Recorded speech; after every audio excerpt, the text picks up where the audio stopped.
नमस्कार, मैं शालिनी स्वागत करती हूं आपका द न्यूज इंडिया लाइव पर। आइए नजर डालते हैं आज की बड़ी खबर पर। छत्तीसगढ़ के 5 सीरियल किलर्स की कहानी। सेक्स की डिमांड, प्रॉपर्टी, सनक में हत्याएं, गंगा जल में जहर मिलाया, किसी ने गर्लफ्रेंड को जिंदा दफनाया। छत्तीसगढ़ के बलौदाबाजार जिले के खरवे गांव में सीरियल किलिंग केस ने पूरे छत्तीसगढ़ को हिला दिया है। गांव के राम सहाय जायसवाल ने 3 महीने के अंदर 8 लोगों को जहर मिली शराब पिलाकर मौत के घाट उतार दिया।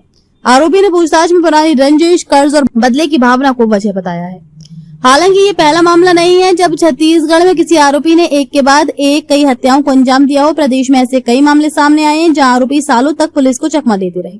किसी ने शवों को घर में दफना दिया, किसी ने हत्या के बाद उसी कब्र पर रातें बिताई, तो किसी ने गंगा जल में जहर मिलाकर पिलाया। छत्तीसगढ़ के सबसे चर्चित सीरियल किलिंग मामलों में रायपुर के कुकुरबेड़ा निवासी अरुण चंद्राकर का नाम सबसे ऊपर आता है। वर्ष 2005 से 2012 के बीच उसने अपने पिता, पत्नी, साली, मामा, ससुर, मकान मालिक समेत 7 लोगों की हत्या कर दी। उसकी क्रूरता का अंदाजा इसी बात से लगाया जा सकता है कि कई लोगों को उसने पहले बेहोश किया और फिर जिंदा गड्ढे में दफना दिया।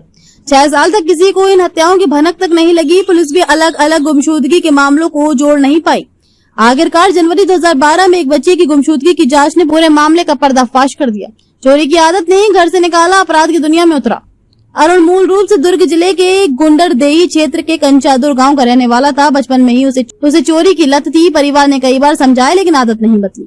आखिरकार 1994 में उसके पिता ने उसे घर से निकाल दिया। इसके बाद वह रेलवे स्टेशन पर रातें गुजारने लगा, छोटे मोटे अपराध करता और जेल जाता रहा। पुलिस रिकॉर्ड के मुताबिक वह 24 से ज्यादा बार जेल जा चुका था। जेल में रहने के दौरान उसकी मुलाकात कई अपराधियों से हुई। वहीं से उसने अपराध को आसान कमाई का रास्ता मान लिया। प्यार हुआ, शादी की, फिर जायदाद के लिए पत्नी को मार डाला। 2008 में अरुण ने कुकुरबेड़ा की रहने वाली लिली से लव मैरिज की। दोनों ने नया घर बसाया और साथ रहने लगे। शुरुआत में सब नॉर्मल था, लेकिन कुछ ही समय बाद अरुण की नजर पत्नी और उसके रिश्तेदारों की संपत्ति पर पड़ गई।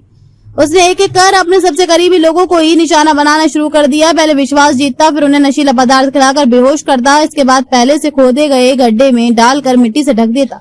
पुलिस के मुताबिक कई लोग उस वक्त जिंदा थे, लेकिन अरुण ने उन्हें तड़प कर मरने के लिए छोड़ दिया। पिता को चलती ट्रेन से फेंका, रिश्तेदारों को लिखता रहा चिट्ठियां। अरुण ने सिर्फ जिंदा दफनाने तक खुद को सीमित नहीं रखा। उसने अपने पिता की हत्या चलती ट्रेन से धक्का देकर की। बाद में पत्नी और अन्य मृतकों के नाम से रिश्तेदारों को चिट्ठियां लिखता रहा। चिट्ठियों में लिखा होता कि सब ठीक है, चिंता मत करना। इसी वजह से परिवार वालों को सालों तक लगा कि उनके अपने लोग कहीं बाहर रह रहे हैं। एक बच्चे की गुमशुदगी ने खोला पूरा राज। जनवरी 2012 में एक बच्ची के लापता होने की जांच के दौरान पुलिस का शक अरुण पर गया। पूछताछ में वह टूट गया। उसकी निशानदेही पर पुलिस ने अलग अलग जगहों से कंकाल बरामद किए। एक एक कर 7 हत्याओं का खुलासा हुआ। अदालत ने पत्नी, साली और मकान मालिक की हत्या के मामले में उसे आजीवन कारावास की सजा सुनाई। पिता की हत्या के मामले में भी उसे अलग से सजा मिली। बाकी मामलों की भी सुनवाई हुई। अब तक के लिए बस इतना ही। देखते रहिए द न्यूज इंडिया लाइव।